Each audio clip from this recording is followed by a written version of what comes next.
Welcome to the module on strategic management. This is the first of a series of videos on the subject. My name is Osman Sidet.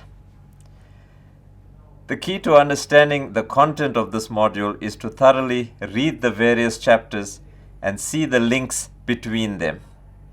The main objective of the program is to critically apply the concepts of strategy and strategic management. We begin with the definition of strategic management and the three components of strategy formulation, strategy implementation, and strategy evaluation. Strategic management links an organization with its dynamic business environment. Please refer to the vocabulary of strategy and the 5 views of strategy in your study guide. Strategy can be defined as the combination of competitive moves, and the key objective of a strategy is to achieve sustainable competitive advantage. Sustainable competitive advantage can be achieved in many ways.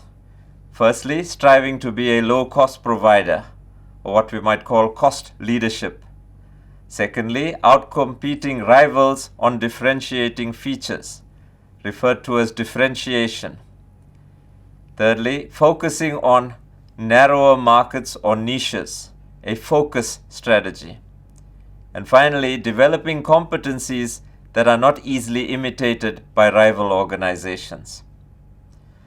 A strategy of an organization can be described as partly proactive, that is, doing new things and repeating things that have worked before, and partly reactive, and that refers to reacting to environmental demands and or competitors' moves.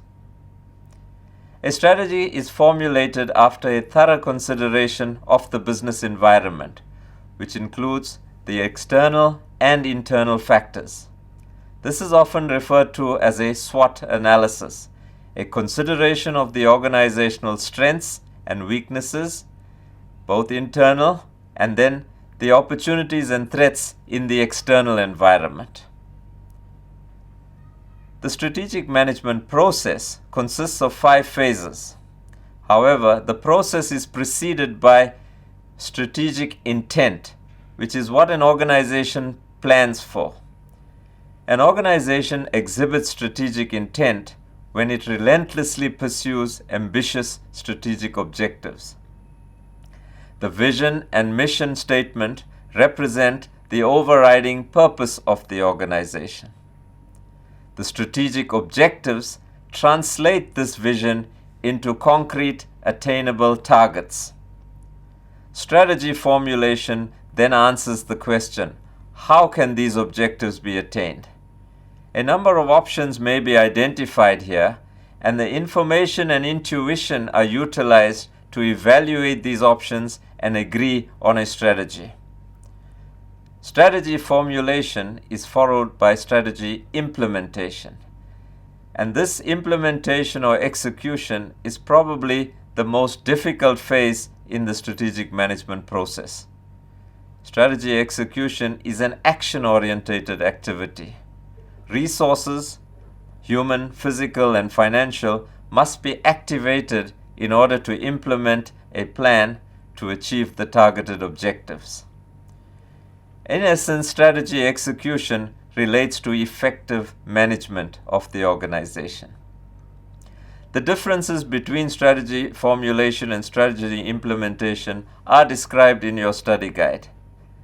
There are a number of drivers of strategy implementation: resources, organizational structure, organizational culture, reward systems, and leadership. These will be discussed in subsequent presentations. The last phase in the strategic management process is monitoring and evaluating the implementation of the strategy, and this may require making adjustments as required. These adjustments take place at 4 levels. The vision and the mission may be reviewed, the objectives may be reviewed, the strategy can be reviewed, as well as the implementation of the strategy. And finally, strategy must be viewed as an ongoing process that enables organizations to achieve their purpose and be sustainable.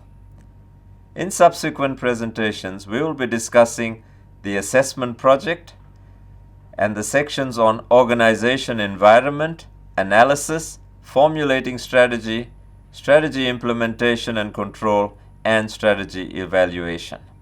Thank you.